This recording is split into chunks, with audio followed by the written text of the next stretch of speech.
حضرت پیسا اکابر امت نے جس والہانہ انداز میں حضرت امام علی رضا کو خراج عقیدت پیش کیا ہے، اور آپ عوام الناس نے جس محبت کا اظہار کیا ہے، کچھ واقعات، کچھ آپ کے ارشادات، کچھ کہیے۔ بہت ہی خوبصورت گفتگو کا سلسلہ رہا،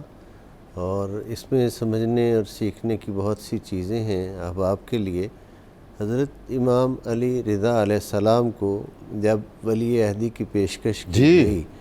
تو آپ نے اس ولی عہدی کو قبول تو کیا، لیکن آپ نے فرمایا کہ جو میرے پاس علم ہے، پیغمبرانہ علم، اور میرے جد امجد حضرت مولا علی مرتضیٰ کا عطا کردہ علم میرے پاس جو ہے، جفر و جامعہ، دو کتابیں جن میں احوال قیامت تک کے احوال موجود ہیں، فرمایا وہ اس بات کی تصدیق نہیں کرتی کہ میں ولی عہد بنوں گا۔ کمال ہو گئی۔ یعنی اس سے اشارتاً یہ تھا کہ مامون الرشید جو آپ کو ولی عہد بنا رہے تھے، ان کے زندگی میں ہی آپ اس دنیا سے تشریف لے جائیں گے۔ تو ویسا ہی ہوا جیسا آپ نے فرمایا، چونکہ یہ پیغمبرانہ بصیرت کے سے فیضیاب تھے اور اس نور مبارک کے امین تھے، نور علم کے۔ اس حوالہ سے جو روشنی اور نکھت ان کے پاس تھی، وہ عالم میں کسی دوسرے کے پاس کیسے ہو سکتی ہے؟ تو آپ اگرچہ اس کو قبول اس لیے کیا کہ اس میں کچھ حکمتیں تھیں اور کچھ تدبر تھا، اور آپ کو جو حکم تھا اپنے اجداد کی طرف سے باطناً کہ اس کو قبول کیا جائے، اس میں حضور کچھ یہ بھی حکمتیں تو ہیں۔ اہل بیت اطہار کے نسل در نسل اتمام حجت کی ایک کڑی ہے۔ کوئی شک نہیں، کوئی شک نہیں، اسی لیے کہ اپنے حصے کا کام ہر دور میں جاری رکھنا ہے، اور اپنے ہر دور میں اپنا فریضہ جو ہے اس کو احسن طریقے سے ادا کرتے رہنا ہے۔ اور یہ جتنا بڑا کسی کا منصب ہوتا ہے، اتنی ہی بڑی اس کی آزمائشیں اور ان کی مشکلات ہوتی ہیں۔ اللہ رب العزت نے آپ کی ذات مبارک کو اس قدر آپ کو ہشت پہلو مینارہ رشد و ہدایت بنایا تھا کہ آپ کے ذریعہ سے ایک طرف، یعنی جب مسجد نبوی میں مسند ارشاد پر بیٹھتے ہیں تو وہ دور ہے حضرت امام مالک علیہ رحمت کا، محدث مدینہ کا، اور اس دور میں ان کا بہت زیادہ فیض عام ہے۔ تو یقیناً حضرت امام مالک محدث مدینہ جو ہیں، جو مدینہ منورہ کی گلی کوچوں کا ادب کرتے ہیں، وہ فرزند رسول کا ادب کیوں نہیں کریں گے، اور ان کی بارگاہ کا ادب کیوں نہیں کریں گے؟ اس طرح دور و نزدیک سے آنے والی شخصیات جو ہیں، بلکہ میں برکت حاصل کرنے کے لیے آپ سے اجازت چاہوں گا ضمناً ایک جملہ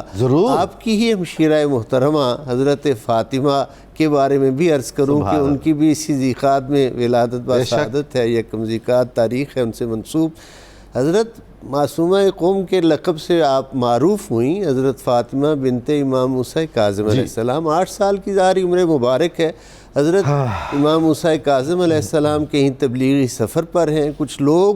دور سے آئے اور انہوں نے کچھ سوال جو تھے وہ عرض کرنا چاہے کہ ہم تو بہت دور سے آئے ہیں اور ہم چاہتے ہیں کہ ہمیں کچھ برکت حاصل ہو، پیغمبرانہ علوم کا فیض ملے، صحیح رہنمائی ملے۔ تو انہیں ٹھہرایا گیا، لیکن وہ لوگ مصر تھے کہ ہم نے جلدی جانا ہے۔ تو آپ نے زنان خانہ سے پردہ سے حکم بھجوایا کہ آپ اپنے سوال لکھ کر دیں۔ تو 8 سال کی شہزادی امام موسیٰ کاظم علیہ السلام نے ان کے وہ تمام سوالات جو تھے ان کے جواب تحریراً ارشاد فرمائے، اور قرآن و حدیث کی روشنی میں اس قدر کہ وہ شاداں و فرحاں واپس لوٹے۔ اور جب حضرت امام موسیٰ کاظم علیہ السلام تشریف لائے تو وہ سارے سوالات اور جوابات آپ کی خدمت میں پیش کیے اور آپ سے تحسین پائی۔ ذرا دیکھیے سرزمین فارس، اور آپ جو خراسان اور وہ طوس کا بار بار ذکر کر رہے ہیں، اس سرزمین کو کیا نسبت ہے خانوادہ نبوت کے ساتھ کہ حضرت امام موسیٰ کاظم علیہ السلام کے یہ دونوں آنکھوں کے نور جو ہیں وہ سرزمین ایران کو نصیب ہوتے ہیں۔ آپ مشہد مقدس میں فیض نبوت بانٹ رہے ہیں، اور وہ قوم پاک میں حضرت فاطمہ بنت امام خراسان اور ہند سے امیدیں بھی بڑی ہیں۔ جی بے شک وہ وہاں فیض تقسیم کر رہی ہیں۔ اور یہ جو چیزیں ہیں دراصل تو یہ اللہ رب العزت نے اپنے نور ہدایت کو زمین پر پھیلایا ہے۔ بے شک عالم اسباب میں سبب ظلم بنا، کچھ بھی بنا، اصل تو یہ نور قرآن کو فیضان قرآن کو اور نور ہدایت کو پھیلانے کی ایک سبیل تھی جس کے ذریعے سے، اور آپ سے بے پناہ جن شخصیات نے فیض پایا ان میں محدثین، جیسے جامی صاحب کہہ رہے تھے، اہل سنت کے محدثین نے، یعنی جن کے شاگردوں نے آگے بہت بڑا مقام پایا ہے، ان کی ایک طویل فہرست ہے۔ صوفیاء طریقت جو ہیں ان کی ایک طویل فہرست ہے، اور جیسے میں نے پہلے عرض کیا ایک جگمگاتا نام اس میں حضرت معروف کرخی، بغداد میں جب جائیں تو آج بھی تعمیر جدید کے بعد سب سے بڑا مزار حضرت معروف کرخی کا بلند و بالا نظر آتا ہے۔ اور میں جیسے ذکر ہو رہا ہے سن رہا ہوں، آپ فرما رہے ہیں، احباب فرما رہے ہیں، میں تو اس وقت بھی حرم امام علی رضا علیہ السلام میں خود کو محسوس کرتا ہوں کہ میں اس وقت بھی یہاں حاضر ہوں۔ ایک جملہ مجھے ایک چھوٹی سی بات کہنے دیجیے، کہنے کو چھوٹی ہے لیکن بہت بڑی بات ہے، کہ آپ کے روضہ مبارک کے باہر ایک بہت بڑی چاندی کی ایک دیوار کے اندر لٹھ ٹائپ یعنی ایک چیز لگی ہوئی ہے، اور اس کے بارے میں یہ روایات ہیں کہ جب بھی کوئی مجنون ہو جائے، ذہنی پاگل، ایک تو حدیث مبارک جس کا آگے ذکر ہوا کہ ان اسماء مبارکہ کو پڑھ لینے سے اس کا جنون جاتا رہے گا اور شفا حاصل ہو جائے گی۔ دوسرا یہ کہ اگر کوئی پاگل ہو جائے تو اسے وہاں لا کر باندھ دیا جاتا ہے،